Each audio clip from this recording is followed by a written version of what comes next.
हाँ जी, नमस्कार। राधे राधे, जय श्री कृष्णा। कैसे हैं सब लोग? बढ़िया, मज़े में, आनंद में। चलिए, ईश्वर आप सबको हमेशा आनंद में रखे, खूब मज़े में रखे, खूब आनंद करें, खूब स्वाध्याय करें, खूब मेहनत करें और जीवन पथ पर लगातार बढ़ते चलें, कर्म करते रहें, क्योंकि कर्मवादी व्यक्ति जीवन में सफलता प्राप्त कर ही लेता है। दोस्तों, हम बात कर रहे थे गुप्तकालीन कला संस्कृति साहित्य की, जहाँ पर हमने बातें की बहुत सारी, कौन कौन सी मंदिर स्थापत्य कला में, है ना। हमने बात की, देखो, नागर शैली की। किसकी बात करी हमने? नागर शैली की बात की हमने। मैंने आपको कहा कि नागर शैली कहाँ? उत्तर भारत में।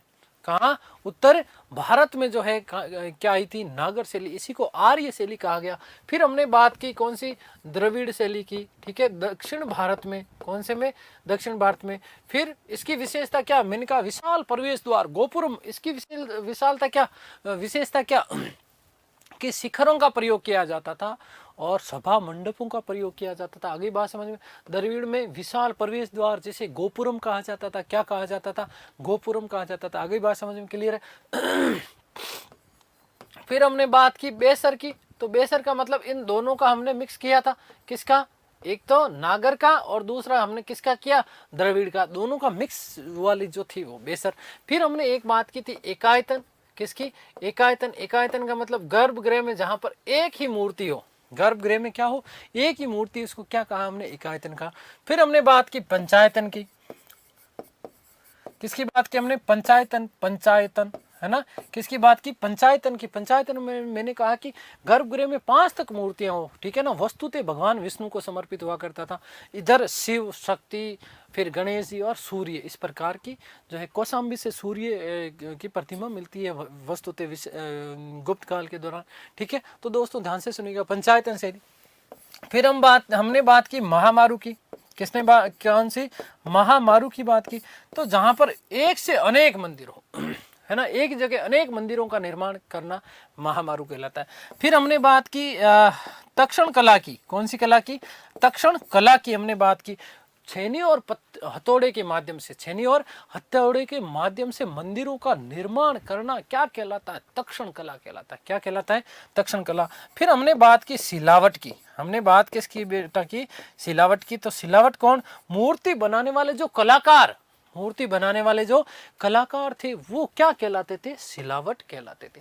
तो ये सारी बातें हमने चर्चा कर ली है। थोड़ा सा 1 मिनट में मैंने आपको ओवरव्यू भी दिया है। अब आगे हम लोग बात करेंगे। अब क्या बात करेंगे हम लोग कि गुप्तकालीन मंदिरों के निर्माण में किसका प्रयोग किया जाता था, विशेषता क्या थी। ठीक है, गुप्तकालीन मंदिरों की और क्या क्या विशेषताएं, उसके बारे में हम लोग चर्चा करने वाले। तो देखो, ध्यान से सुनना। गुप्तकालीन मंदिर जो बनते थे वो किससे? ईंट और पत्थरों से। ईंट और पत्थरों से निर्मित होते थे। कौन से? गुप्तकालीन मंदिर। साथ ही साथ ध्यान से सुनना कि मंदिरों का निर्माण चबूतरे के ऊपर होता था। मंदिरों का निर्माण चबूतरे के ऊपर होता था। भीतर वाला जो भाग है वो कैसा होता था? सादा होता था। कैसा होता था? सादा, बिल्कुल सिंपल प्लेन भाग रखा जाता था। फिर द्वारपाल के रूप में मकर वाहिनी, गंगा और कुम्र वाहिनी। मकर वाहिनी की हम लोग पहले भी बात कर चुके। व्याघ्र हनन प्रकार के जब सिक्कों की हम लोगों ने चर्चा की थी, तब मैंने आप लोगों को बताया था। तो मकर वाहिनी मतलब क्या? गंगा। और फिर क्या? कुम्र वाहिनी। कुम्र वाहिनी का मतलब क्या? यमुना का अंकन किया जाता था।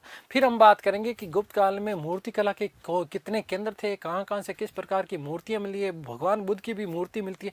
सुल्तानगंज से तांबे की 7.5 फीट, कितनी? 7.5 फीट ऊंची जो है मूर्ति मिली है। फिर सारनाथ, याद करवाऊंगा, सारनाथ से कैसी बुद्ध की मूर्ति मिली। सार क्या है? नाथ के चरणों में बैठ जाओ। नाथ का मतलब क्या? भगवान के चरणों में। तो सारनाथ से बैठे हुए शिव की, बैठे हुए बुद्ध की प्रतिमा मिलती है।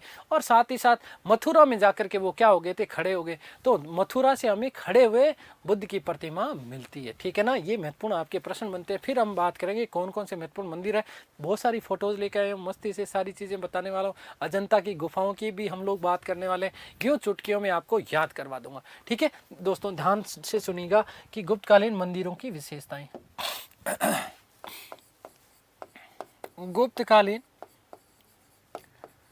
गुप्तकालीन मंदिरों की विशेषताएं। मंदिरों की विशेषताएं।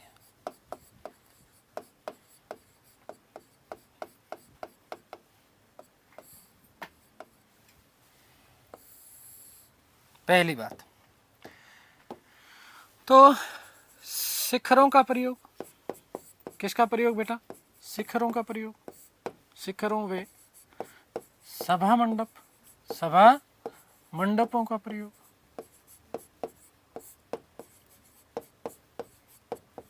पहली बात। आगे बात समझ, शिखर और सभा मंडप, ठीक है। दूसरी चीज क्या? गर्भगृह का, गर्भगृह का भीतरी भाग, भीतरी भाग हमेशा प्लेन रखा जाता था, सादा, ठीक है। कैसा रखा जाता था? बिल्कुल प्लेन रखा जाता था, सादा रखा जाता था, ठीक है। मंदिरों का जो है मंदिर निर्माण में, मंदिर निर्माण में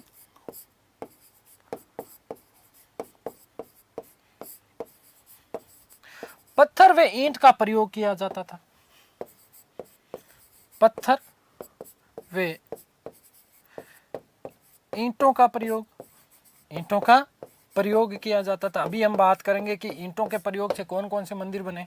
फिर आप आगे वाली क्या महत्वपूर्ण बात याद रखनी बेटा,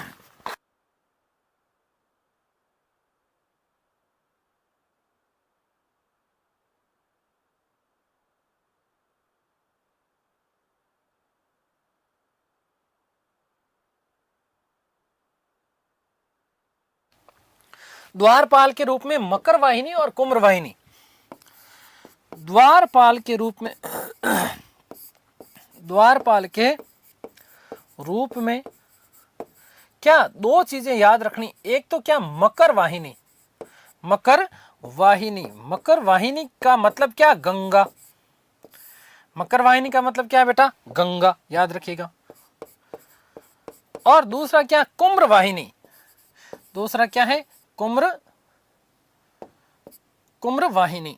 क्या है? कुम्र वाहिनी, ठीक है। कुम्र वाहिनी का मतलब क्या है बेटा? याद रखिएगा।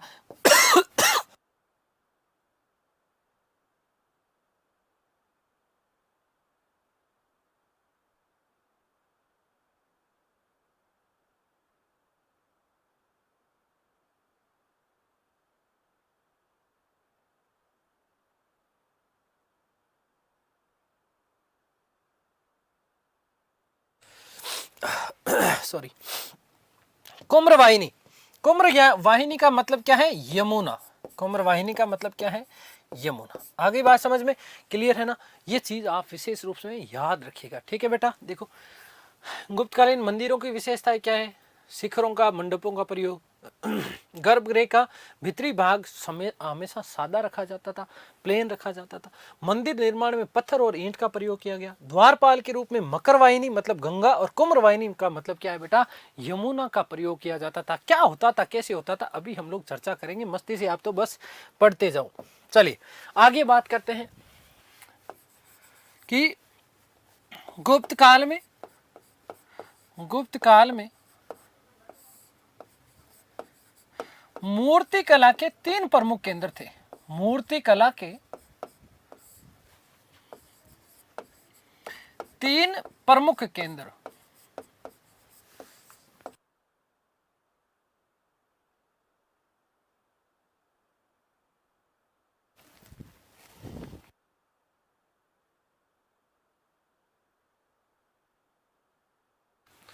कौन कौन से 3 प्रमुख केंद्र?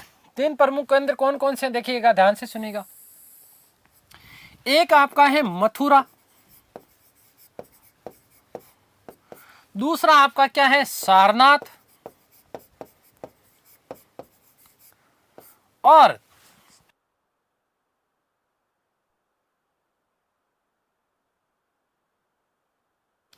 तीसरा आपका कहां बेटा? पाटलिपुत्र, पाटलिपुत्र।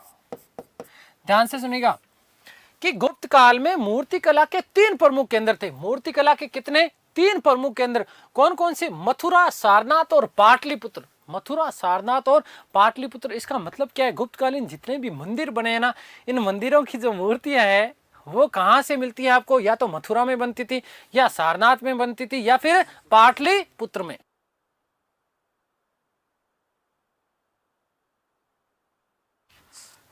अब देखिएगा, वेरी मोस्ट इंपॉर्टेंट बात,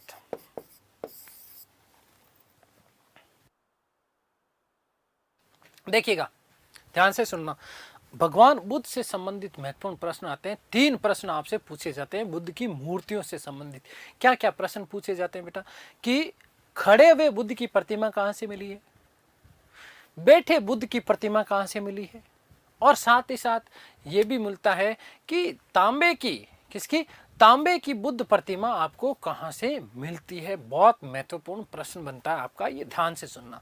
तो देखो, सारनाथ, सबसे पहले हम किसकी बात करेंगे? सारनाथ की। किसकी बात करेंगे? सारनाथ। इस जीवन का सार किस में है? कि नाथ के चरणों में बैठ जाओ, भगवान के चरणों में बैठ जाओ। तो बैठे हुए बुद्ध की प्रतिमा मिलती है सारनाथ से। क्या बेटा याद रखिएगा? बैठे बुद्ध की प्रतिमा, बैठे हुए बुद्ध की प्रतिमा, बैठे हुए बुद्ध की प्रतिमा मिलती है। कहां से मिलती है बेटा? ध्यान से सुनिएगा, कि सारनाथ से मिलती है। फिर ये जाकर के कहां पर खड़े कहां हुए? याद रखना कि सारनाथ में तो बैठे, और जाकर के कहां पर हो गए? खड़े। कहां पर हो गए? खड़े बुद्ध की प्रतिमा, खड़े हुए बुद्ध की प्रतिमा, बुद्ध की प्रतिमा।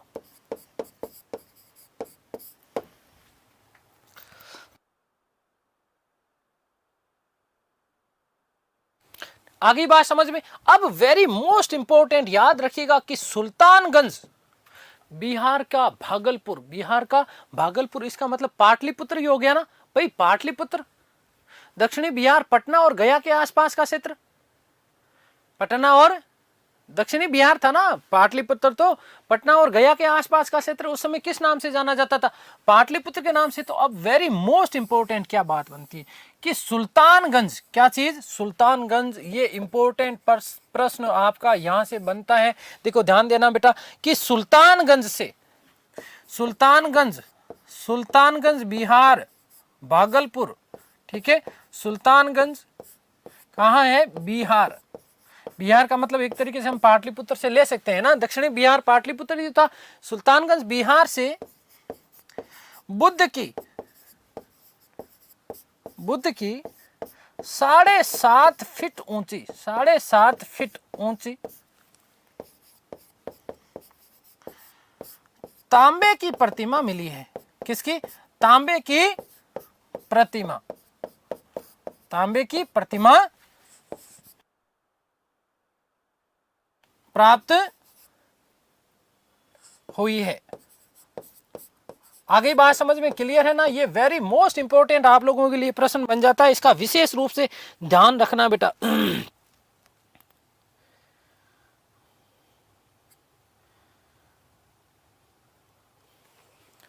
ठीक है। तो अब देखो एक बात, क्या कि काशी व कौशाम्बी से, क्या? काशी व कौशाम्बी से, काशी व कौशाम्बी से, काशी व कौशाम्बी से सूर्य की प्रतिमा मिलती है। किसकी? भगवान सूर्य की प्रतिमा, सूर्य की प्रतिमा मिलती है, प्रतिमा मिलती है। अब देखो एक प्रश्न आपसे और पूछ लेंगे कि भगवान विष्णु की वराह प्रतिमा कहां से मिली है? भगवान विष्णु की वराह प्रतिमा कहां से मिली? तो वराह वाला मैंने आपको दिखा दिया, एरण, एमपी, मध्य प्रदेश, ठीक है ना। तो एमपी से वराह की मूर्ति मिली है। एरण से कहां से मिली है बेटा? एरण से। ये बात आप ध्यान रखना विशेष रूप से। देखो गुप्त काल में मूर्ति कला के 3 प्रमुख केंद्र थे। 3 प्रमुख केंद्रों की हमने चर्चा करी। पहला प्रमुख आपका जो केंद्र है, वो पहला प्रमुख केंद्र कौन सा है? मथुरा है। कौन सा है? मथुरा। फिर क्या हमने बात करी? सारनाथ। क्या बात करी हमने? सारनाथ। और फिर हमने बात कर ली पाटलिपुत्र, ठीक है ना। पाटलिपुत्र, पाटलिपुत्र में भी सुल्तानगंज आप लोग विशेष रूप से याद रखना। देखो सारनाथ क्या है? बैठे हुए बुद्ध की प्रतिमा, नाथ जी के चरणों में बैठना है, ठीक है, तभी आपको जीवन का सार मिलेगा। फिर खड़े हो गए कहां पर? मथुरा। तो खड़े बुद्ध की प्रतिमा का कहां से मिली है? तो याद रखिएगा कि मथुरा से मिलती है। फिर हम बात करते हैं पाटलिपुत्र की। किसकी? पाटलिपुत्र तो सुल्तानगंज बिहार से बुद्ध की 7.5 फीट ऊंची तांबे की प्रतिमा मिली है। कहां से? पाटलिपुत्र से। काशी और कौशाम्बी से सूर्य की प्रतिमा मिलती है। एरन की प्रतिमा आपको एरन से जो है वराह की मूर्ति मिली है। भगवान विष्णु का अवतार था वराह अवतार, जिसमें उन्होंने इस सृष्टि का सृजन किया, इस सृष्टि को बचाया। आगे बात समझ में क्लियर है? अब देखिएगा, ध्यान से सुनिएगा, वेरी मोस्ट इंपॉर्टेंट हम लोग बात करने वाले हैं। क्या बात करने वाले हैं बेटा? अब ध्यान से सुनना, हम बात करेंगे आपके सामने, ध्यान दीजिएगा। हमने बात की नागर शैली की। हमने किसकी बात की? नागर शैली की। नागर शैली का मंदिर किस तरीके से आपका बनता है, वो अब आपका ध्यान केवल और केवल अगले 10 से 15 मिनट, 10 मिनट ही, ठीक है, बोर्ड के ऊपर दे दीजिएगा। यहाँ से आपका महत्वपूर्ण प्रश्न बनता ही बनता है। एक फैक्चुअल प्रश्न आपसे पूछ लिया जाता है। कैसा, किस प्रकार का प्रश्न पूछेगा, अभी हम बात चर्चा करने वाले हैं।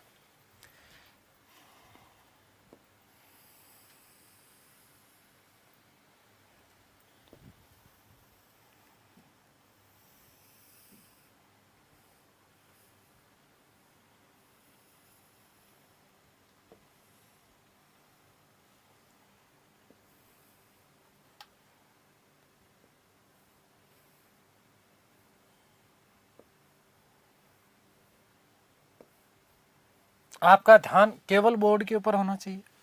देखिएगा, ध्यान से सुनिएगा।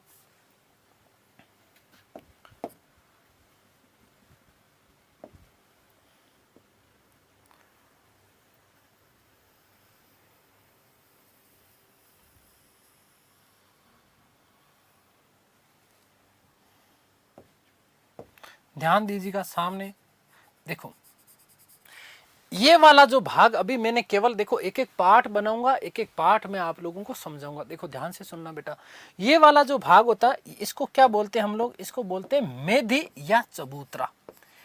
ये क्या कहलाता है आपका? मेधि या चबूतरा। तो देखो, गुप्तकालीन मंदिरों की पहली विशेषता क्या? कि मेधि या चबूतरे के ऊपर बनते थे। किस पे बनते थे? मेधि या चबूतरे के ऊपर इनका मंदिरों का निर्माण किया जाता था। अब देखिएगा, जैसे ही आपने देखा होगा कि हम जैसे ये मंदिर की सीढ़ियां चढ़ते हैं, ये मंदिर की सीढ़ियां चढ़ते हैं, जैसे मंदिर का ये पूरा का पूरा प्रांगण देखो ऊंचे चबूतरे पे होता कि नहीं होता है। फिर ये वाला जो भाग है, आगे वाला भाग देखिए, यहाँ पर जब हम जैसे ही जाते हैं ना, तो यहाँ आपको ज्यादातर मंदिरों में एक चीज देखने को मिलती है। इस प्रकार से एक बड़ा सा बीच में जो है तुलसी का पौधा देखने को मिलता है। मिलता है कि नहीं मिलता है? तुलसी का पौधा मिलता है ना। ये वाला जो भाग है, यहाँ पर आपको क्या देखने को मिलता है? तुलसी का पौधा। ये यहीं पर लिख देता हूं मैं साइड में, ठीक है। तुलसी जी का पौधा, तुलसी का पौधा आपको देखने को मिलता है, ठीक है। फिर आप देखो, मंदिर भी बना रहा हूं, चीजें भी समझा रहा हूं। सीढ़ियां चढ़े आपने, सामने सामने तुलसी का मंदिर। अब मंदिर वाला भाग इधर होता है, ठीक है, ज्यादातर, ठीक है। इधर फिर जैसे ही चलते हैं, ठीक है, तो इसका आगे वाला भाग है, ये पूरा का पूरा एक प्रांगण स्टार्ट हो जाता है।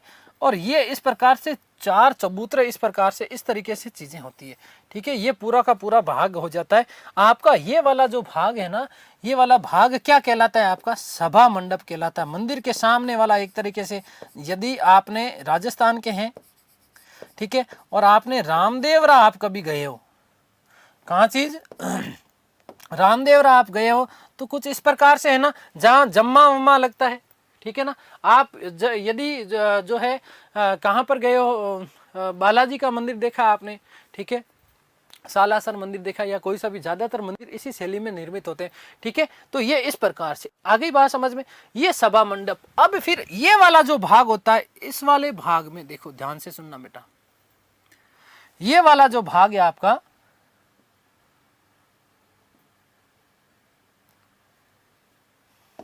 देखिएगा, ये वाला जो भाग है, जैसे ही आप आगे जाते हो, तो ये पूरा का पूरा भाग, ये इस तरीके से वहां पर आपको क्या बना हुआ मिलता है? मंदिर बना हुआ मिलता है। ये वाला भाग अंदर जैसे ही आप जाते हो, तो इस प्रकार से पूरा का पूरा भाग होता है। होता है कि नहीं होता है? ध्यान से सुनना। अब इसी भाग में देखो किस तरीके से, ये बीच वाला भाग यहां पर, ठीक है,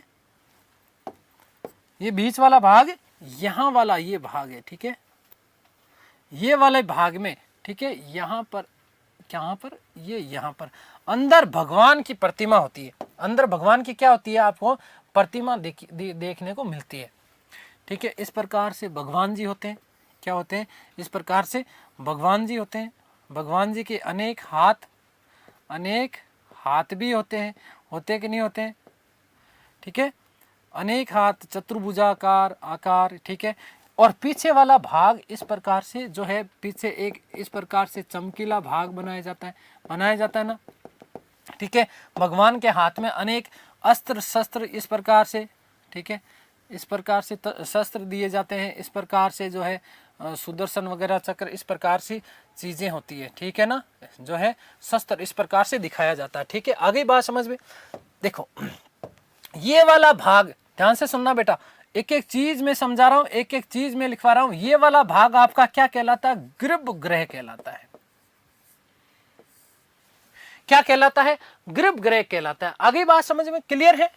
फिर ये वाला जो भाग है ना, ये वाला भाग जहां पर इसके मंदिर के देखो अंदर, फिर चारों तरफ से यहां से इधर से घूमते घूमते आप इधर से पीछे से होकर के ये क्या देते हो, आप फेरी लगाते हो कि नहीं लगाते हो, क्या बोलते हैं इसको, प्रदक्षिणा पथ बोलते हैं।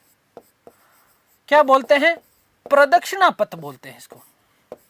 क्या बोलते हैं इसको, प्रदक्षिणा पथ बोलते हैं। चीजें समझ में आ गई रही।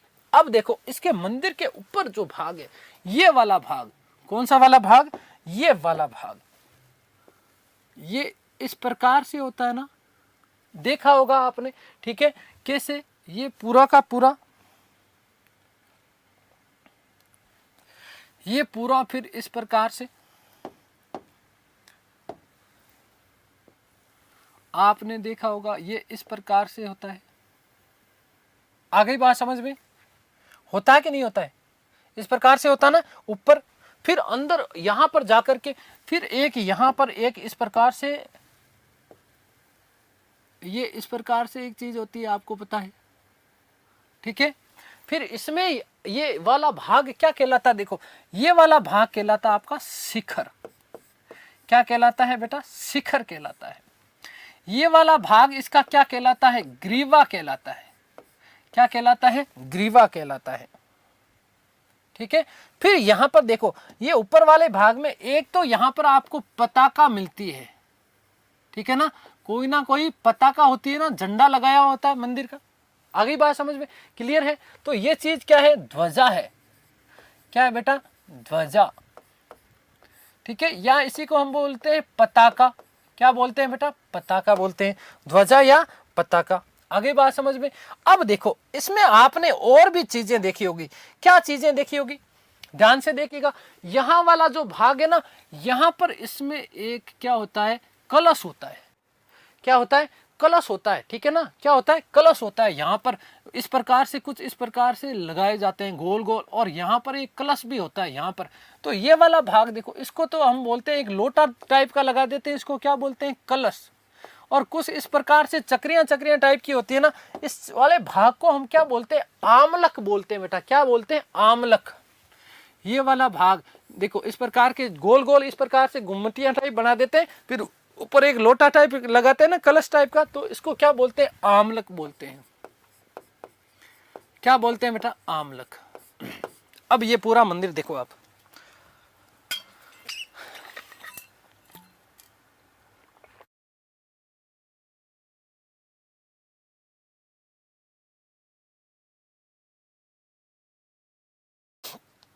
अब देखोगे विशेष बात क्या, ये वाला भाग होगा, यहां पर आपने इस प्रकार की लाइनें देखते होंगे आप, है ना, यूं इस प्रकार से एक लाइन इधर से आ रही होती है, एक लाइन इधर से आ रही होती है।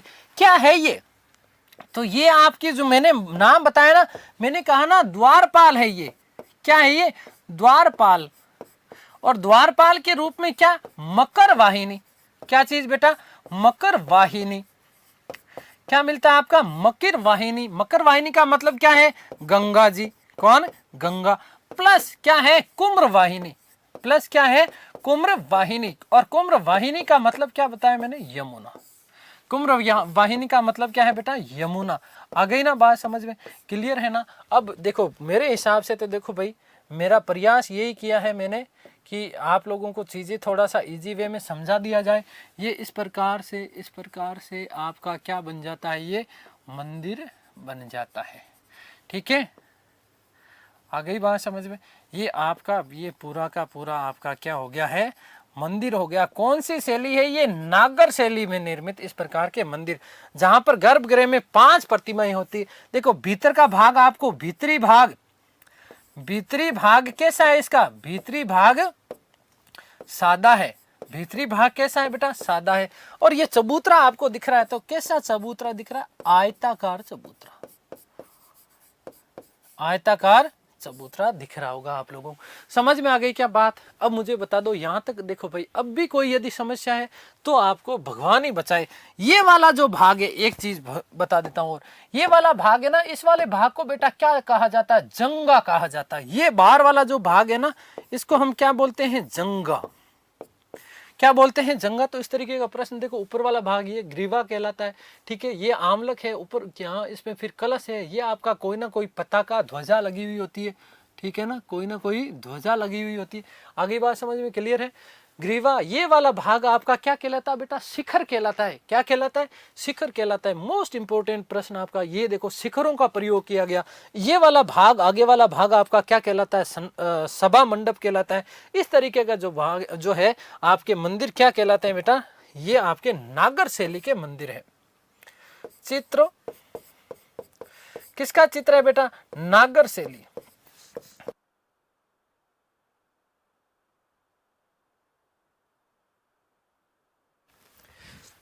तो ये आपको मैंने बता दिया है, कौन सी शैली, नागर शैली। कौन सी शैली हो गई ये, नागर शैली में इस प्रकार के जो है, नागर शैली में, किसमें, नागर शैली में इस प्रकार के आपके मंदिर आपको देखने को मिलते हैं। आगे बात समझ में, ये पूरा का पूरा ठीक है नागर शैली, कौन सी, नागर शैली है।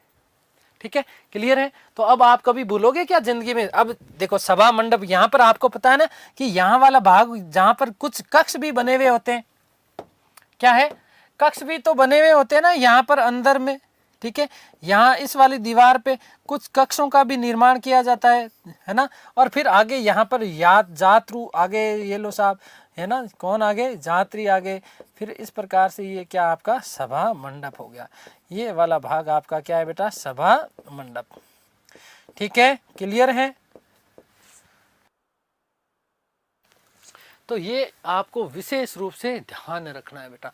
ठीक है, क्लियर है ना। अभी हम बात करेंगे द्रविड़ शैली की, और द्रविड़ शैली के मंदिर किस प्रकार के होते हैं। मैं सीधे सीधे अब आपको फोटो दिखाने वाला हूँ। इसको थोड़ा जूम करके दिखा देता हूँ। देखो आपको ये देखिए, एक एक चीज दिखा रहा हूँ। ये ऊपर वाला भाग क्या कहलाता है, ध्वजा या पताका। इसमें एक लोटा टाइप का लगा हुआ होता है ना, क्या कहलाता है, कलश। ये आमलक है। ये इसमें जिसमें ये डंडी में लगे हुए होते हैं ना, इसको ग्रीवा बोलते हैं। ये वाला भाग आपका क्या है बेटा, शिखर है। ये यहाँ द्वारपाल के रूप में मकरवाहिनी और कुमरवाहिनी। भीतर का भाग हमेशा क्या रखा जाता है, सादा रखा जाता है। भीतर का भाग हमेशा क्या रखा जाता है, सादा रखा जाता है। ठीक है, ये वाला भाग जहां पर इस भगवान की मूर्ति लगाई जाती है क्या कहलाता है, गर्भगृह। फिर यहाँ पे जहां हम फेरी लगाते हैं क्या कहलाता है, प्रदक्षिणा पथ। ये पूरा भाग इसका क्या कहलाता है, जंगा कहलाता है बेटा। इसके आगे वाला भाग देखो, ये सभा मंडप है। क्या है, सभा मंडप है। यहाँ पर तुलसी का पौधा बनाया जाता है। ये आपकी मेदी और चबूतरा कैसा होता है, आयताकार होता है। कैसा होता है, आयताकार होता है। तो अब मेरे हिसाब से तो आपको कोई भी समस्या होनी नहीं चाहिए, और फिर भी हो तो भाई रब रखा। अब ध्यान दीजिएगा, आपको मैं कुछ दिखाने वाला हूं। क्या दिखाने वाला हूं, देखिएगा। ये आपकी नागर शैली हो गई। कौन सी शैली हो गई, ये नागर शैली। ये जो आप देख रहे हैं सामने, आपकी कौन सी शैली है बेटा, नागर शैली के मंदिर इस तरीके के बने हुए होते हैं, जैसा मैंने अभी बनाने का प्रयास किया। ठीक है, इस तरह मंदिर है। ये वाला भाग सभा मंडप कहलाता है। फिर ये यहाँ पर और भी कोई दूसरे यदि हो चीजें तो ठीक है। ये वाला भाग बेसर शैली है, दोनों का मिक्सअप होता है, दोनों का मिक्सअप होता है। और ये बेटा देख लो, ये द्रविड़ शैली है। इस वाले भाग को क्या कहा जाता है, देखो ध्यान से सुनना। इस वाले भाग को, ये विशाल जो प्रवेश द्वार है, ये विशाल क्या है, प्रवेश द्वार है। और इस प्रवेश द्वार को क्या कहा जाता है, गोपुरम। प्रवेश द्वार को प्रवेश द्वार है ये। और प्रवेश द्वार को क्या कहा जाता है बेटा, याद रखना, गोपुरम। क्या कहा जाता है, गोपुरम कहा जाता है। ठीक है, आगे बात समझ में। ये इस प्रकार से जो है मंदिरों की संरचना। अभी में हाल ही में जो भगवान श्री राम का अयोध्या में जो मंदिर बन रहा है ना बेटा, वो किस शैली में, नागर शैली में बन रहा है। कौन सी शैली में, नागर शैली में बन रहा है।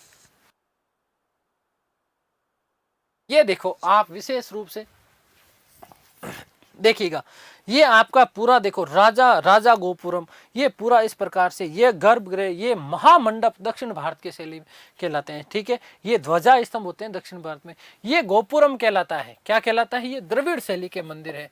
कौन सी, द्रविड़ शैली, द्रविड़ शैली। ठीक है, विशाल प्रवेश द्वार होते हैं ना, ये विशाल प्रवेश द्वार इस प्रकार से, पहले छोटे छोटे का पल्लवन ज्यादा बड़े नहीं किए थे ना। ठीक है, क्या बनाए थे, छोटे छोटे ही शिखर बनाए थे। ठीक है, आगे बात समझ में। तो ये ध्यान रखना, इस प्रकार का ये मंडप वाला भाग, मंदिर के आगे वाला भाग, फिर अंदर ये गर्भगृह होता है। ठीक है, इसको विमान शिखर बोलते हैं, ये शिखर वाला भाग, ये विमान आपका। आगे बात समझ में। अब देखो, जब आगे चोलों ने जब निर्माण करवाया तो रूप परिवर्तित किया थोड़ा सा द्रविड़ शैली का। आगे वाला जो भाग है ना, इसको गोपुरम को बड़ा विशालकाय बना दिया।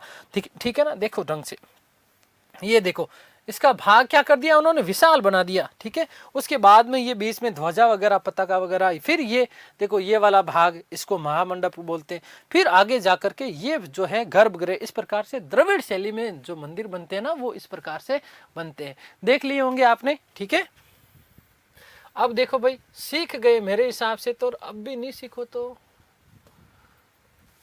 मुझे नहीं पता फिर। ठीक है, चलो मैं प्रयास यही कर रहा हूं कि एक एक चीज आपको दिखा करके, समझा करके सिखाई जाए। अब और देख लो, ये देखो, ये जो आप सामने मंदिर देख रहे हैं ना, ये कोरंगनाथ मंदिर है। दक्षिण भारत का सबसे प्रसिद्ध मंदिर माना जाता है कोरंगनाथ मंदिर। कौन सा, कोरंगनाथ मंदिर, इतना बड़ा भव्य। देखो द्रविड़ शैली में निर्मित कोरंगनाथ मंदिर है ये, द्रविड़ शैली में निर्मित, द्रविड़ शैली में निर्मित, शैली में निर्मित कौन सा मंदिर है बेटा, याद रखना, कोरंगनाथ मंदिर है ये। कौन सा है, कोरंगनाथ मंदिर, कोरंगनाथ मंदिर है ये। ठीक है, आगे बात समझ में क्लियर है ना। ये जो इसका ये प्रवेश द्वार है ना, इस प्रवेश द्वार को क्या कहा जाता है, गोपुरम कहा जाता है। क्या कहा जाता है, इतने बड़े विशाल, मैंने कहा ना, जब हम दक्षिण भारत की मूवियां देखते हैं तो ये बड़े बड़े विशाल काय जो है मंदिरों के प्रवेश द्वार दिखाते हैं कि नहीं दिखाते, क्या कहलाता है, ये गोपुरम कहलाता है, प्रवेश द्वार है। इसकी और तस्वीरें कुछ मैं आपको दिखाता हूँ। ये देखो, अब इसको अंदर ध्यान से देखो, ये आपका क्या है, कोरंगनाथ मंदिर है। कौन सा, कोरंगनाथ मंदिर है, द्रविड़ शैली में बना हुआ है। कौन सी शैली में है, द्रविड़ शैली में बना हुआ है। दक्षिण भारत के राजवंशों में हम जब बात करेंगे यदि, तो वहाँ आपके फर्स्ट ग्रेड में दक्षिण भारत के राजवंश है नहीं वस्तु थे, तो चोल शासकों ने इसका, चोलकालीन शासकों ने इनका निर्माण करवाया था। इस प्रकार से ये भव्य बड़े बड़े, ये देखो, ये आपका क्या कहलाता है, ये आपका गोपुरम कहलाता है, प्रवेश द्वार होता है यहाँ से। ठीक है, इस प्रकार से सुंदर बड़े बड़े भव्य मंदिरों का निर्माण करवाया गया था।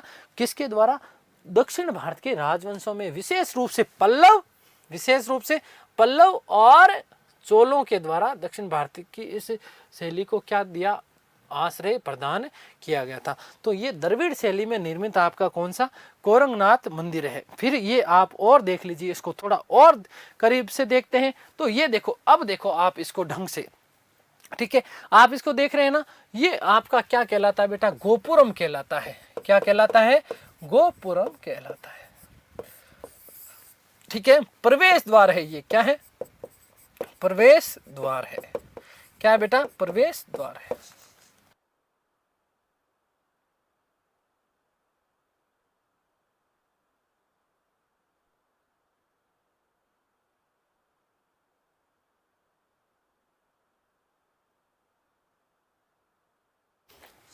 ठीक है, अब इसको थोड़ा देखो, अब देखो इसको कितना भव्य है, ये इतना विशाल का है, पूरा ही दिखाता हूं अब आपको। ये देखो, ठीक है, ये आपका, हाँ अब ठीक है, चलिए, ये आपका गोपुरम है, राज गोपुरम भी इसको बोलते हैं। क्या बोलते हैं बेटा, राज गोपुरम। तो ये आपका पूरा का पूरा देखो बहुत ही भव्य है, बहुत ही सुंदर है, ठीक है। कितना भयंकर अलंकरण किया होगा उन्होंने, तभी तो चोलकालीन मंदिरों के लिए कहा जाता है कि उन्होंने दानवों की भांति जो है क्या किया, निर्माण किया, और जो है देवताओं की भांति उन्होंने क्या किया, विन्यास किया, क्या किया, विन्यास किया, ठीक है। ये पूरा आपका मंदिर हो गया।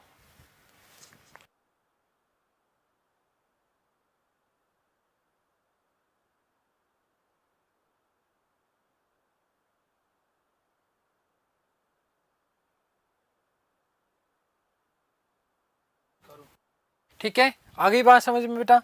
तो ये आप विशेष रूप से ध्यान रखना। ये अब आगे बात करेंगे हम, ठीक है, जब बात करेंगे अब अभी तो और सारे बहुत सारे मंदिर आपको मैं लोगों को दिखाने वाला हूँ। खैर, हमने ये बात कर ली नागर शैली की। अब देखो यहाँ से महत्वपूर्ण प्रश्न क्या बनते हैं बेटा, आपसे प्रश्न पूछा जाएगा कि ईंटों से निर्मित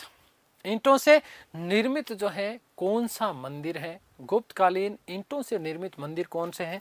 तो विशेष रूप से हमें दो मंदिरों की हम लोग अभी चर्चा करने वाले हैं। देखिए ध्यान से सुनिएगा।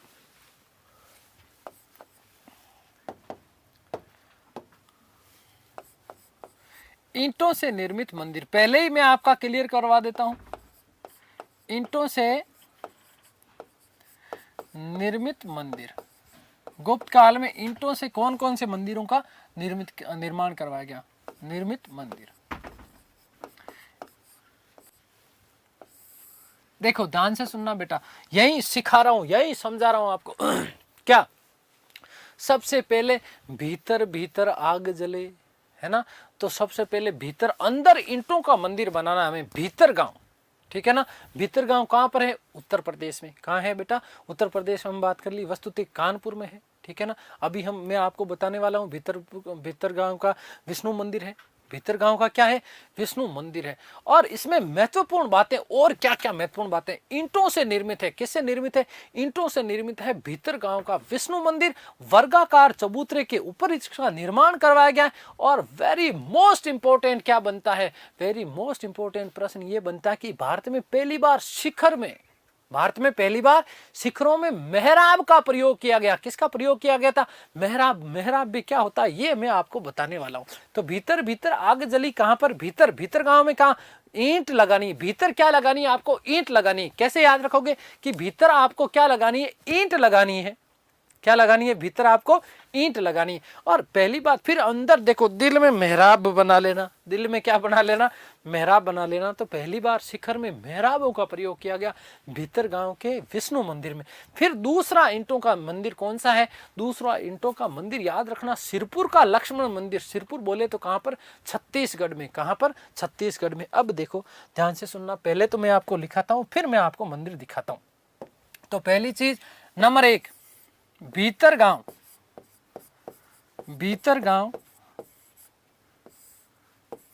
का विष्णु मंदिर।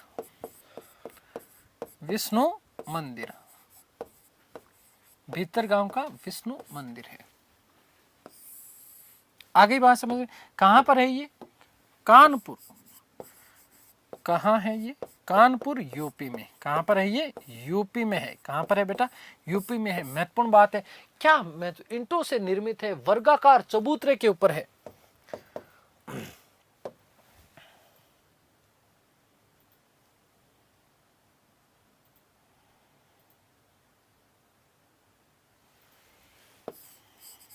ईंटों से निर्मित, किससे निर्मित है, ईंटों से निर्मित है, ठीक है। किस है, वर्गाकार चबूतरे के ऊपर है, वर्गाकार चबूतरे पर है, वर्गाकार चबूतरे पर इसका क्या किया गया है, निर्माण।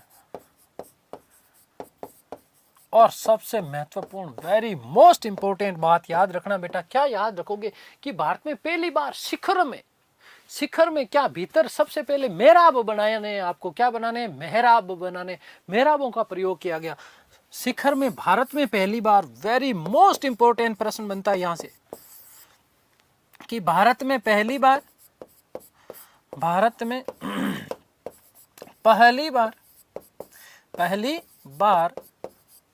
शिखर में मेहराबों का प्रयोग किया गया। शिखर में मेहराबों का प्रयोग किया गया। मेहराबों का प्रयोग किया गया। कहां पर किया गया है? भीतर किया है। और भीतर आने के बाद में हम सिर पे बैठेंगे। कहां पे? यदि कोई भीतर आ जाता तो फिर सिर पे बैठेगा। तो सिरपुर का लक्ष्मण मंदिर, सिरपुर का लक्ष्मण मंदिर भी कौन किससे निर्मित है बेटा? ईंटों से निर्मित है। नंबर दो,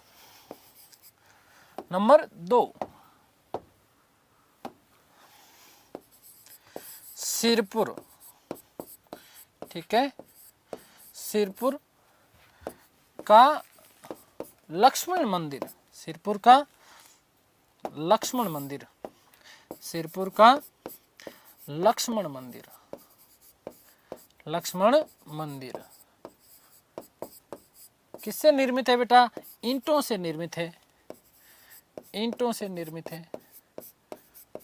किससे निर्मित है? ईंटों से निर्मित है। सिरपुर बोले तो कहां? छत्तीसगढ़।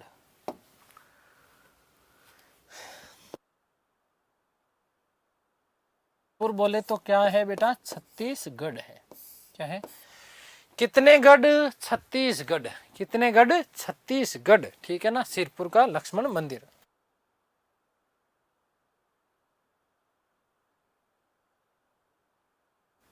चलिए अब मैं आपको बता देता हूं सिरपुर का लक्ष्मण मंदिर।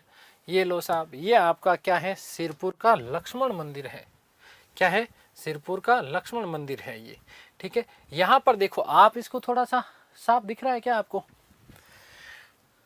सिरपुर का लक्ष्मण मंदिर है। ये आपको मेहराब दिख रहे हैं ना, ये इस प्रकार की आकृति देखो, ये इस प्रकार जाके फिर ये इस प्रकार, यूं इस प्रकार से है ना। ये सिरपुर का लक्ष्मण मंदिर है बेटा। क्या है? माफ कीजिएगा, भीतरगांव का भीतरगांव का विष्णु मंदिर। कौन सा? भीतरगांव, भीतरगांव विष्णु मंदिर, जिसमें पहली बार मेहराबों का प्रयोग किया गया। विष्णु मंदिर, ठीक है ना। आगे बात समझ में क्लियर है? ये देखो मेहराब दिख रहे होंगे, ईंट का निर्माण, ईंट से बनाया हुआ। किससे बनाया हुआ? ईंट से बनाया हुआ। किसका? ईंट से। आगे बात समझ में क्लियर है? और दिखाऊं मैं आपको? ये देखो, ये आप देख रहे होंगे है ना, मेहराबों का प्रयोग। अब देखो ये आपको दिख रहे होंगे, ये इस प्रकार से, ये आपको आकृतियां दिख रही है। ये सारी की सारी चीजें क्या है? मेहराब है। और जूम करूं थोड़ा सा, अब देखो ये वाला भाग देखो, इसको ढंग से दिख रहा है क्या? ठीक है। ये आपका क्या है? पहली बार भारत में मेहराबों का प्रयोग किया गया। सिरपुर भीतरगांव के विष्णु मंदिर में, भीतरगांव के विष्णु मंदिर में। आगे बात समझ में क्लियर हो गया? तो ये आपका भीतरगांव विष्णु मंदिर, भीतरगांव विष्णु मंदिर, विष्णु मंदिर ईंटों से निर्मित है। ईंटों से निर्मित है। और मेहराबों का इसमें क्या किया गया? मेहराबों का प्रयोग किया गया। मेहराबों का प्रयोग, ठीक है बेटा। चलिए एक तस्वीर और होनी चाहिए इसकी, ये देखो आप, ठीक है। ये इस प्रकार से अब आपको और ज्यादा स्पष्ट दिखाई दे रहा होगा, ठीक है। वर्गाकार चबूतरे पे है, मैंने कहा ना कैसा चबूतरा, कैसा है? वर्गाकार चबूतरा। अब देखो इसका, ठीक है। और ये पूरा का पूरा ईंटों से, ये मेहराब है। ये क्या है? पूरे के पूरे आपके मेहराब है, ठीक है।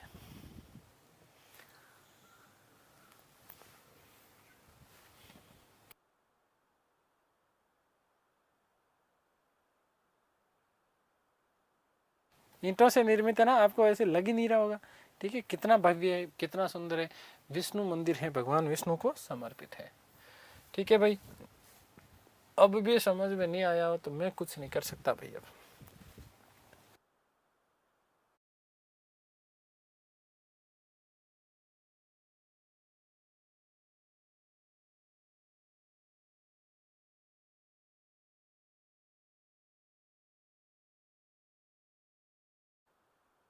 चलिए आगे बात समझ में। तो ये मैंने आपको दिखा दिया है, क्या है भैया, सिरपुर का, ये देखो सिरपुर है आपका लक्ष्मण मंदिर है ना, ये आपका क्या है, सिरपुर का लक्ष्मण मंदिर है बेटा। क्या है, सिरपुर का लक्ष्मण मंदिर। दोनों एक जैसी आकृतियां दिखाई देती है दोनों की, ठीक है, ध्यान से सुनिए। सिरपुर का लक्ष्मण मंदिर, सिरपुर का लक्ष्मण मंदिर है ना, लक्ष्मण मंदिर किसका निर्माण, ईंटों से निर्मित है। ये किससे निर्मित है, ईंटों से निर्मित है, ईंटों से निर्मित है।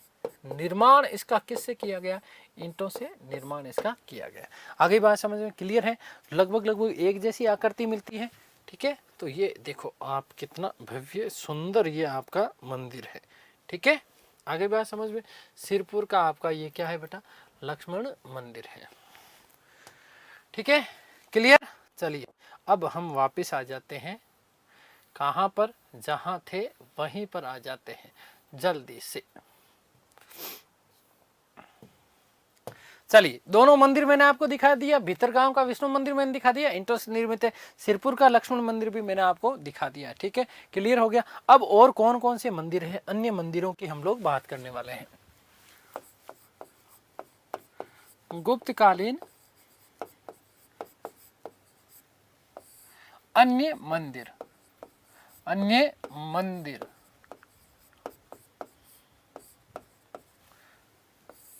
देखो ध्यान से सुनना बेटा। सबसे पहले हम बात करते हैं सबसे महत्वपूर्ण, देवगढ़ का दशावतार मंदिर नंबर 1, देवगढ़ का दशावतार। अब एक साथ ही दिखाऊंगा सारी फोटो, ठीक है। दशावतार मंदिर, देवगढ़ का दशावतार मंदिर है, ठीक है ना। कहां पर है ये बेटा, झांसी में है। कहां पर है, झांसी। और झांसी कहां पर है, उत्तर प्रदेश में। आपको मैं बता चुका कि पंचायतन शैली में बना हुआ है। कौन सी शैली में, पंचायतन शैली में है। भगवान विष्णु इसमें शेष सैया के ऊपर विराजमान, नाभि से कमल निकल रहा है, ठीक है। माता लक्ष्मी को उनके पैर दबाते हुए दिखा गया, ठीक है। आगे बात समझ क्लियर है। तो नंबर 2, नंबर 2 देखो, एक बार की बात है, बात कब की है, एक बार की। भगवान शिव जी ने गाना गाया, क्या गाया, भूमरो भूमरो श्याम रंग भूमरो, है ना। क्या, भूमरो भूमरो श्याम रंग भूमरो। तो देखो भूमरा, भूमरा भूमरा है ना, भूमरा शिव मंदिर है। और भगवान शिव ने यदि गाना गाया तो नाचेगी कौन, पार्वती। इसलिए याद रखना, नचना कुठार का पार्वती मंदिर दोनों एमपी में है। देखो शिव जी ने गाना गाया कौन सा, भूमरो भूमरो श्याम रंग भूमरो, है ना। तो नाची कौन, पार्वती, इसलिए नचना कुठार का पार्वती मंदिर। भूमरा का शिव मंदिर एमपी के सतना जिला में, जबकि नचना कुठार का पार्वती मंदिर कहां पर, एमपी पन्ना में। नंबर 2, भूमरा शिव मंदिर।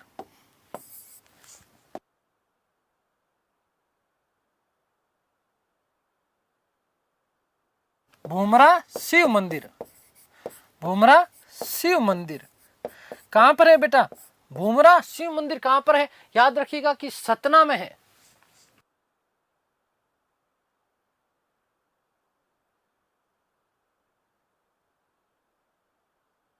एमपी में है। कहां पर है बेटा, एमपी में। कहां पर, सतना में। कहां पर, सतना में। सताते थे ना शिवजी, सताते थे। किसको सताते थे बेटा, याद रखना, किसको सताते थे, माता पार्वती को। इसलिए उन्होंने क्या कहा, नचना कुठार। नंबर 3, नचना कुठारा, नचना कुठारा क्या है बेटा, पार्वती मंदिर है। याद रखिएगा, नचना कुठार का, कुठार या कुठारा एक ही बात है। क्या है, पार्वती मंदिर, पार्वती मंदिर है। क्या है, पार्वती मंदिर है। और ये भी आपका कहां पर है, एमपी में। एमपी में कहां, पार्वती तो पन्ना जैसी थी, है।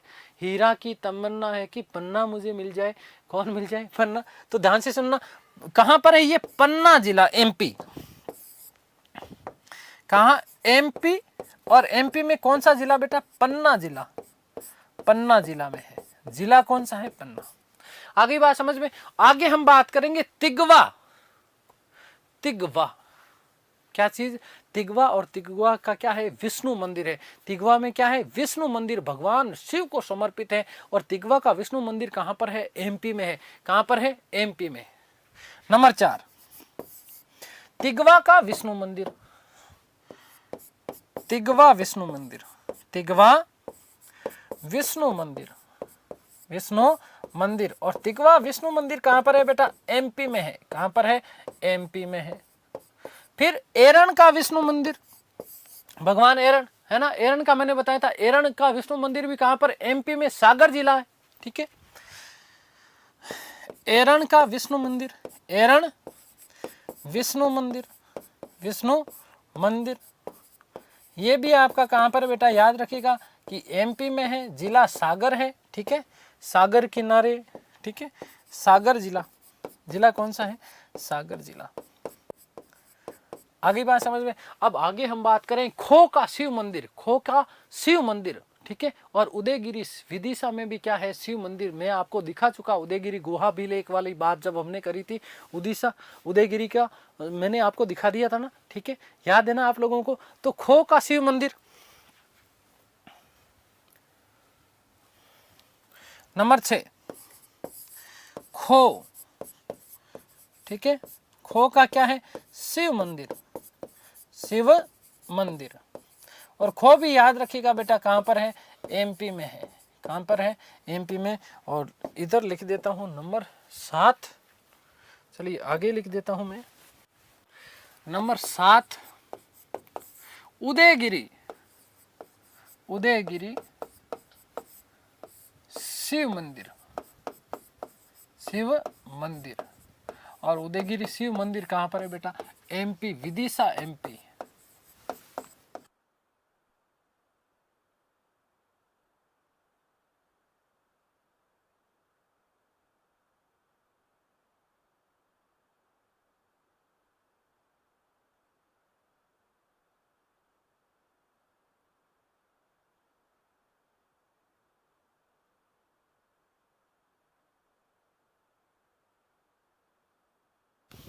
ठीक है, तो ये हमने प्रमुख प्रमुख मंदिरों की बात कर ली जो गुप्तकालीन मंदिर आपके माने जाते हैं। याद रखना बेटा, यहाँ से अभी फर्स्ट ग्रेड में प्रश्न आ गया था कि कौन सा मंदिर एमपी में नहीं है। तो देखो कौन सा मंदिर नहीं है, आप याद रखना कि झांसी में स्थित मंदिर जो है वो झांसी देवगढ़ का दशावतार मंदिर एमपी में नहीं है। बाकी ज्यादातर जितने भी मंदिर है ना वो कहाँ है? आपके एमपी में मिलते। एक सांची का मंदिर है, सांची का मंदिर। नंबर 8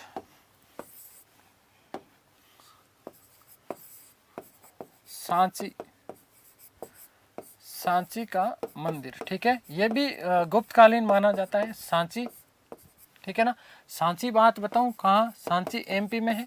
ठीक है, सांची का स्तूप भी हमने बात करी थी। आगे ना बात समझ में, तो ध्यान से सुनना। ये आपके प्रमुख प्रमुख मंदिर है। अब मैं आपको तस्वीरें दिखा रहा हूं। देखो ये आप जो सामने देख रहे हैं ना, ये आपका गुप्तकालीन मंदिर है। ठीक है ना, देखो ध्यान से सुनना, ईंटों से निर्मित है। ईंटें दिख रही है ना, सिरपुर का लक्ष्मण मंदिर का अगला जो उसका भाग है दूसरा और उसका भाग दिखाई देता है। ठीक है, ये ईंटों से निर्मित है। ठीक है, ऊपर वाला भाग, फिर नीचे थोड़ा सा पत्थरों का भी इसमें कहीं कहीं प्रयोग किया गया। ये चबूतरा आपका पूरा का पूरा ईंटों से दिखाई दे रहा होगा। ठीक है, आगे बात समझ में क्लियर है। अब विशेष महत्वपूर्ण बात मैं आपको बताऊंगा। अब देखिएगा, ये आप देखिए भगवान विष्णु का देवगढ़ का दशावतार मंदिर, भगवान विष्णु का देवगढ़ का दशावतार मंदिर, देवगढ़ दशावतार मंदिर है ये। अब देखो मैंने कहा ना कि भगवान विष्णु शेष शैया पर सो रहे हैं। ये देखो ऊपर क्या है दिखाई दे रहा है? शेष नाग, उस शेष शैया पे सो रहे हैं। फिर यहाँ नाभि से उनके कमल निकल रहा है। ये देखो नाभि से क्या निकल रहा है? कमल निकल रहा है। दिख रहा है क्या? माता लक्ष्मी उनके क्या कर रही है? पैर दबा रही है। ये माँ लक्ष्मी साथ में बैठे बैठे क्या कर रही है? पैर दबा रही है। आप लोग देख रहे होंगे ये क्या है बेटा? दशावतार मंदिर है। यहां पर लिख देता हूं दशावतार मंदिर, दशावतार मंदिर। कौन सा मंदिर है? दशावतार मंदिर। चलिए और तस्वीरें कुछ दिखाता हूँ। ये देखो आप इसमें और ज्यादा स्पष्ट इसको देखे होंगे। ये भगवान विष्णु के पैर दिखाई दे रहे हैं ना, ये देखो। ठीक है, थोड़ा छोटा करके दिखाऊं। अब देखो इसको मोटा करके दिखा रहा हूँ। ये देखो पैर दबाते हुए दिखाया गया। किसको? माता लक्ष्मी को। किसके? भगवान विष्णु के। मैंने आपको कहा था ना कि इसमें भैया क्या करा हुआ, पैर दबा रहते हुए दिखाई दे रहा है। कौन? माता लक्ष्मी जी। ये मोटा सा लंबा सा चौड़ा सा क्या दिखाई दे रहा है आपको? पैर दिखाई दे रहा होगा। आगे बात समझ में क्लियर है? चलिए आगे कुछ दिखाते हैं। ये देखिएगा यहाँ पर इस प्रकार का और जो है चित्रण शेष नाग के ऊपर विराजमान भी इनको बताया हुआ, बैठे हुए दिखाया गया है। आगे बात समझ में। वहां पर शेष सैया पर क्या कर रहे थे? वो शयन कर रहे थे। ये आपको पूरी की पूरी तस्वीर आपको दिख रही होगी। ये झांसी का देवगढ़ का दशावतार मंदिर है। क्या है? भगवान विष्णु के जो जो 10 अवतार माने गए हैं, ठीक है, वो सारे के सारे दशावतार मंदिरों जो है इनका यहाँ पर उल्लेख मिलता है, चित्रांकन यहाँ पर किया हुआ है। आगे बात समझ में क्लियर है? चलिए ये देखिएगा, आप इसको और देखिएगा। ये बिल्कुल उस वही जो है देवगढ़ का दशावतार मंदिर है। इस प्रकार के से कितना सुंदर अलंकरण किया गया। भगवान विष्णु को आपको यहाँ पर दिखाई दे रहे हैं, माता लक्ष्मी आपको साथ में दिखाई दे रही है, ठीक है। इस प्रकार से जो है सुंदर चित्रांकन किया गया। बहुत ही भव्य मंदिर है। कभी आपको मौका मिले जिंदगी में जाने का तो बिल्कुल जाइएगा। वैसे मैंने घर बैठे आपके गंगा आ गई है, मैं ज़्यादातर भारत आपको घुमा दूंगा, ठीक है, जब तक पढ़ाऊंगा। चलिए आगे दिखाता हूँ मैं आपको। ये देखिएगा, ये भी देवगढ़ का दशावतार मंदिर है। भगवान विष्णु को आपको इसमें दिखाई दे रहे होंगे, ठीक है, ठीक है। ये सारी की सारी चीज़ें आपको इस प्रकार से वहाँ पर मिलती हैं, ठीक है। ये देखिए,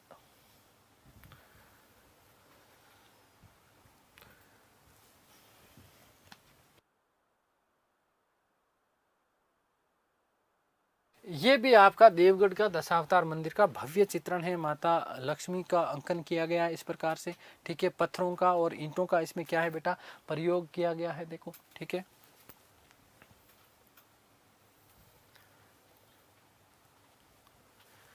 चलिए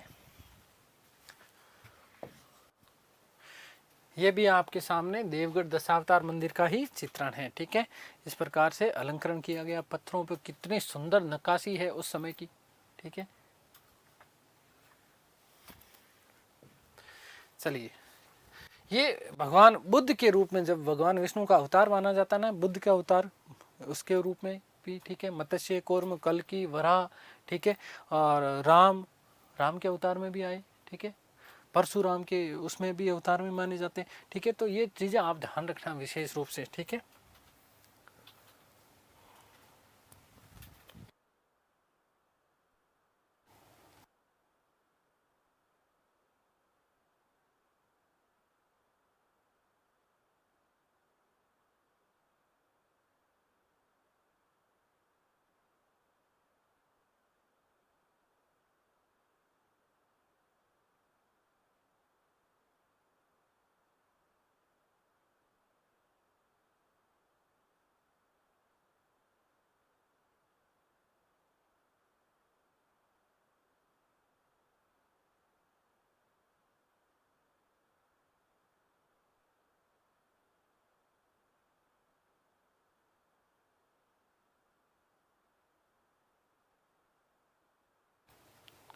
ठीक है।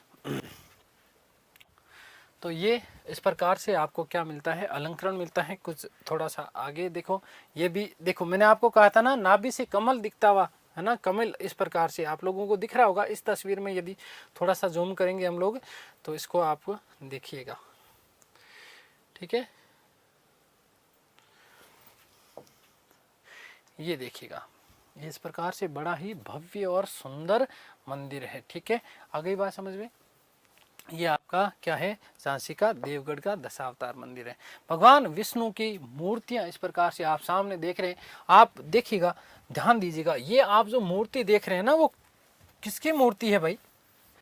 आप थोड़ी सी आप इसकी कल्पना कीजिएगा। यहाँ एक ही स्वरूप में दो रूप हैं। हरिहर की मूर्ति दिखाई दे रही होगी आपको। आधा तो क्या है? भगवान विष्णु, और दूसरे आधे क्या है? भगवान शिव, ठीक है। हरिहर की मूर्ति है ये। गुप्त काल में देखो, गुप्त काल में निर्मित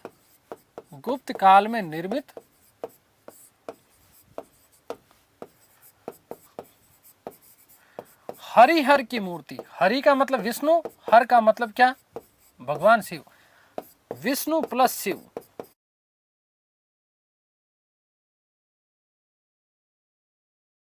की मूर्ति है। ठीक है, आगे बात समझ में क्लियर है? चलिए, तो ये मैंने आपको सारा दिखाई दिया। ठीक है,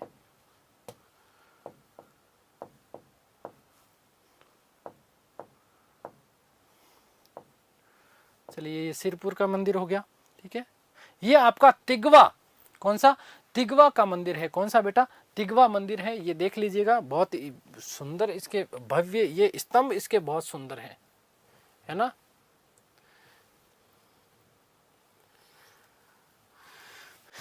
पीडीएफ मिलने वाली है वैसे भी। ठीक है, ये इस प्रकार से ये गुप्तकालीन मूर्तियों का निर्माण कुछ इस प्रकार से किया गया। ये पार्वती नचना कुठार का पार्वती मंदिर है। इसको यदि थोड़ा सा जूम करेंगे तो अंदर माता पार्वती की जो है आपको दिखाई देगी प्रतिमा। ठीक है, हो सकता है कि दिख रही है कि नहीं दिख रही। ये अंदर का वाला भाग जो है गर्भगृह है। ठीक है, तो ये आपका पार्वती मंदिर है बेटा। क्या है? पार्वती मंदिर है। ठीक है, ये नचना कुठार पार्वती बार वाला जो मंदिर है इस प्रकार से। ठीक है, नचना कुठार पार्वती मंदिर है ये। ठीक है, ये तो एरन वाला मैं आपको बता ही दिया था, एरन विष्णु मंदिर।